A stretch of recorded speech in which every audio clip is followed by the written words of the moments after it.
खतरा अब धीरे धीरे बढ़ने लगा था। रास्ते और भी संकरे होते जा रहे थे। कई बार लगता जैसे रास्तों को इंच टेप से नापकर एक जीप जितना चौड़ा बनाया गया है कि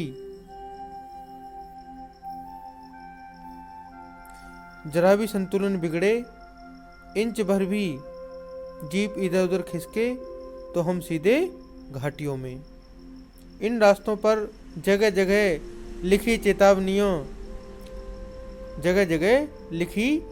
चेतावनियां भी हमें खतरे के प्रति सजग कर रही थीं। सजग मतलब सचेत हमें कर रही थी। सामने ही लिखा था, धीरे चलाएं, घर पर बच्चे आपका इंतजार कर रहे हैं। मतलब जब हम जा रहे थे रास्ते में तो सामने लिखा हुआ था कि गाड़ी को धीरे चलाएं कि घर पर आपके बच्चे इंतजार कर रहे हैं।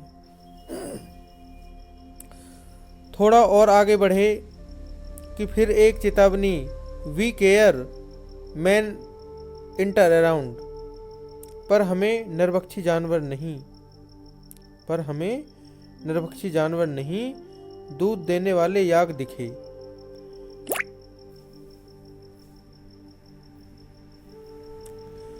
काले काले ढेर सारे याक, पहाड़ों पर गिरती बर्फ से प्राकृतिक ढंग से रक्षा करने वाले घने घने बालों वाले याक। सूरज ढलने लगा था। हमने देखा कुछ पहाड़ी औरतें गायों को चराकर वापस लौट रही थीं। कुछ के सिर पर लकड़ियों के भारी भरकम गट्ठर थे। ऊपर आसमान फिर धुंध और बादलों से घिरा हुआ था। उतरती संध्या में जीप अब चाय के बागानों से गुजर रही थी कि फिर एक दृश्य में मुझे खींचा। नीचे चाय के हरे भरे बागानों में कई युवतियां बोकू पहने। बोकू एक सिक्किमी परिधान होता है, मतलब उनके पहनने का परिधान, मतलब जो कपड़े पहनती हैं उसे बोकू बोलते हैं। सिक्किमी परिधान उसे बोलते हैं। चाय की पत्तियां तोड़ रही थी। नदी की तरह उफान लेता उनका यौवन और श्रम से दमकता गुलाबी चेहरा। एक युवती ने चटक लाल रंग का बोकू पहन रखा था। सघन हरियाली के बीच चटक लाल रंग डूबते सूरज की स्वर्णिम और सात्विक आभा में कुछ इस कदर इंद्रधनुषी छटा बिखेर रहा था कि मंत्रमुग्ध सी मैं चीख पड़ी थी। इतना अधिक सौंदर्य मेरे लिए असह्य था, मतलब मैं सहन नहीं कर पा रही थी। इतना ज्यादा सौंदर्य था उनमें। यमथांग पहुंचने के लिए हमें रात भर लायुंग में पड़ाव लेना था। गगनचुंबी पहाड़ों के तल में सांस लेती एक नन्ही सी शांत बस्ती लायुंग। सारी दौड़ धूप से दूर जिंदगी जहां निश्चित सी सो रही थी। उसी लायुंग में हम ठहरे थे, तिस्दा नदी के तीर पर बसे लकड़ी के एक छोटे से घर में। तीर पर मतलब किनारे पर, तिस्दा नदी के। मुंह हाथ धोकर मैं तुरंत ही तिस्दा नदी के किनारे बिखरे पत्थरों पर बैठ गई थी। सामने बहुत ऊपर से बहता झरना, नीचे कलकल बहती तीस्ता में मिल रहा था। मंदिम मंदिम मतलब धीमी हल्की हवा बह रही थी। पेड़ पौधे झूम रहे थे। गहरे बादलों की परत ने चांद को ढक रखा था। बाहर परिंदे और लोग अपने घरों को लौट रहे थे। वातावरण में अद्भुत शांति थी। मंदिर की घंटियों सी घुंघरुओं की रुंझुनाहट सी आंखें अनायास भर आईं। ज्ञान का नन्हा सा बोधिस्त्व जैसे भीतर उगने लगा। वही सुख शांति और सुकून है जहां अखंडित संपूर्णता है। पेड़ पौधे, पशु और आदमी सब अपनी अपनी लय, ताल और गति में हैं। हमारी पीढ़ी ने प्रकृति के इस लय, ताल और गति से खिलवाड़ कर अक्षम्य अपराध किया है, जो क्षमा नहीं किया जा सकता, ऐसा अपराध। हिमालय अब मेरे लिए कविता ही नहीं, दर्शन बन गया था।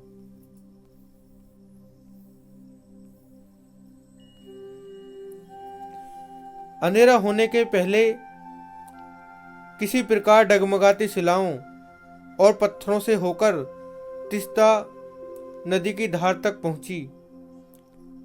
बहते पानी को अपनी अंजलि में भरा तो अतीत भीतर धड़कने लगा। स्मृति में कौंधा तो चमका मेरी यादों में। हमारे यहाँ जल को हाथ में लेकर संकल्प किया जाता है। क्या संकल्प करूं? पर मैं संकल्प की स्थिति में नहीं थी। भीतर एक प्रार्थना, एक कमजोर व्यक्ति की प्रार्थना, भीतर का सारा हलाहल, सारी तामसिकताएं बह जाएं। इसी बहती धारा में रात धीरे धीरे गहराने लगी। हिमालय ने काला कंबल ओढ़ लिया था, मतलब रात हो चुकी थी। जितेन ने लकड़ी के बने खिलौने से उस छोटे से गेस्ट हाउस में गाने की तेज धुन पर जब अपने संगी साथियों के साथ नाचना शुरू किया तो देखते देखते एक आदिम रात्रि की महक से परियों की कहानी सी मोहक वह रात महक उठी। मस्ती और मादकता का एक ऐसा संक्रमण हुआ कि एक एक कर हम सभी सैलानी गोल गोल घेरा बनाकर नाचने लगे। सैलानी मतलब जो टूरिस्ट होते। मेरी 50 वर्षीय सहेली मणि ने कुमारियों को भी मात करते हुए जानदार नृत्य प्रस्तुत किया कि हम सब अबाक उसे देखते रह गए। मतलब बिना बोले, अबाक मतलब बिना बोले, सबाक मतलब बोलने वाले, और अबाक मतलब जो बिना बोले शांत होकर देखते रहे। कितना आनंद भरा था उसके भीतर। कहां से आता था इतना आनंद? लायुंग की सुबह बेहद शांत और सुरम्य, तीस्ता नदी की शांत धारा के समान ही कलकल कर बहती हुई। अधिकतर लोगों की जीविका का साधन पहाड़ी आलू, धान की खेती और दारू का व्यापार। सुबह मैं अकेले ही टहलने निकल गई थी। मैंने उम्मीद की थी कि यहाँ मुझे बर्फ मिलेगी, पर अप्रैल की शुरुआती महीने में यहाँ बर्फ का एक कतरा भी नहीं था। यद्यपि हम सी लेवल से, मतलब समुद्र तल से 14,000 फीट की ऊंचाई पर थे। मैं बर्फ देखने के लिए बेचैन थी। हम मैदानों से आए लोगों के लिए बर्फ से ढके पहाड़ किसी जन्नत से कम नहीं होते। पर वहीं घूमते हुए एक सिक्किमी नवयुवक ने मुझे बताया कि प्रदूषण के चलते स्नोफॉल लगातार कम होती जा रही है। पर यदि मैं कटाव चली जाऊं तो मुझे वहां सर्दियां बर्फ मिल जाएगी। कटाव यानी भारत का स्विट्जरलैंड। कटाव जो कि अभी तक टूरिस्ट स्पॉट बनने के कारण सुर्खियों में नहीं आया था और अपने प्राकृतिक स्वरूप में था। कटाव जो लायुंग से 500 फीट ऊंचाई पर था और करीब 2 घंटे का सफर था। वह नवयुवक मुझसे बतिया रहा था और उसकी घरवाली अपने छोटे से लकड़ी के घर के बाहर हमें उत्सुकता पूर्वक देख रही थी कि तभी गाय ने आकर वहां थैले में रखा उसका महुआ गुड मतलब खा लिया, निगल लिया।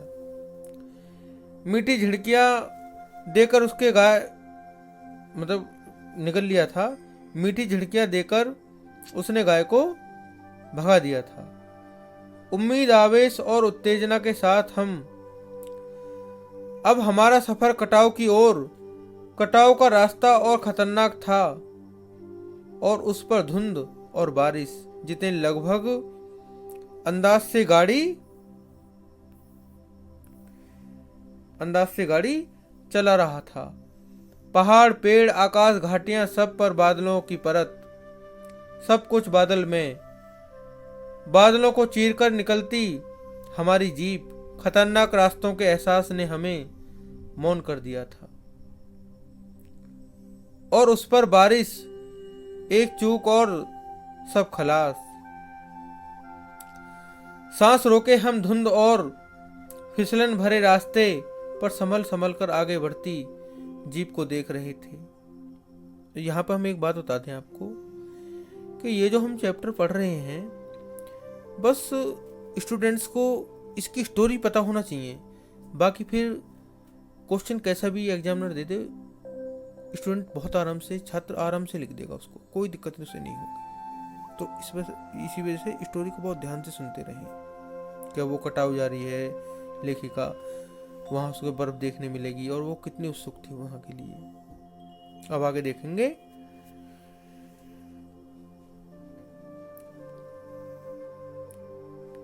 फिसलन भरे रास्ते पर संभल संभल कर आगे बढ़ती जीप को देख रहे थे। हमारी सांस लेने की आवाजों के सिवाय आसपास जीवन का कोई पता नहीं था। फिर नजर पड़ी बड़े बड़े शब्दों में लिखी एक चेतावनी पर, if you are married, divorce speed.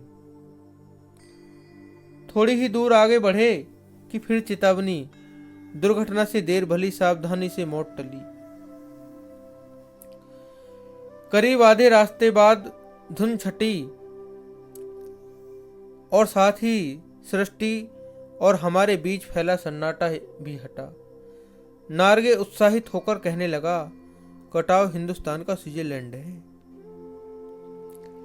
मेरी सहेली मणि स्विट्जरलैंड घूमने गई थी। मेरी सहेली मणि स्विट्जरलैंड घूम आई थी। मैंने कहा कि घूमने गई थी, घूम आई थी। उसने तुरंत प्रतिवाद किया, नहीं, स्विट्जरलैंड भी इतनी ऊंचाई पर नहीं है और नहीं इतना सुंदर। हम कटाव के करीब आ रहे थे क्योंकि दूर से ही बर्फ के ढके पहाड़ दिखने लगे थे। पास में जो पर्वत थे वे आधे हरे काले दिख रहे थे। लग रहा था जैसे किसी ने इन पहाड़ों पर पाउडर छिड़क दिया हो। कहीं पाउडर बची रह गई हो और कहीं वह धूप में बह गई हो। नार्गे ने उत्तेजित होकर कहा, देखिए एकदम ताजा बर्फ है, लगता है रात में ही गिरी है यह बर्फ। थोड़ा और आगे बढ़ने पर अब हमें पूरी तरह बर्फ से ढके पहाड़ दिख रहे थे, साबुन के झाग की तरह सब और गिरी हुई बर्फ। मैं जीप से खिड़की से मुंडी निकाल कर दूर दूर तक देख रही थी चांदी से चमकते पहाड़। एकाएक जितेन ने पूछा, कैसा लग रहा है? मैंने जवाब दिया, राम रोचो, तो बहुत बढ़िया, बहुत अच्छा। वह उछल पड़ा, अरे यह नेपाली बोली कहाँ से सीखी? अपनी भाषा के गर्व से उसकी आंखें चमक उठी, चेहरा इतराने लगा और तभी किसी चमत्कार की तरह हल्की हल्की बर्फ एकदम महीन महीन मोती की तरह गिरने लगी। तिमरो माया सेदे मलाई सता उच्च, तुम्हारा प्यार मुझे सदैव रुलाता है। चहुओर बिखरी यह बर्फीली सुंदरता जितेन के मन पर भी थाप लगाने लगी थी। प्रेम की झील में तैरते हुए झूम झूम गाने लगा था वह। हम सभी सैलानी अब जीप से उतरकर बर्फ पर कूदने लगे थे। यहाँ बर्फ सर्वाधिक थी, घुटनों तक नरम नरम बर्फ, ऊपर आसमान और बर्फ से ढके पहाड़ एक हो रहे थे। कई सैलानी बर्फ पर लेटकर हर लम्हे की रंगत को कैमरे में कैद करने में लगे थे।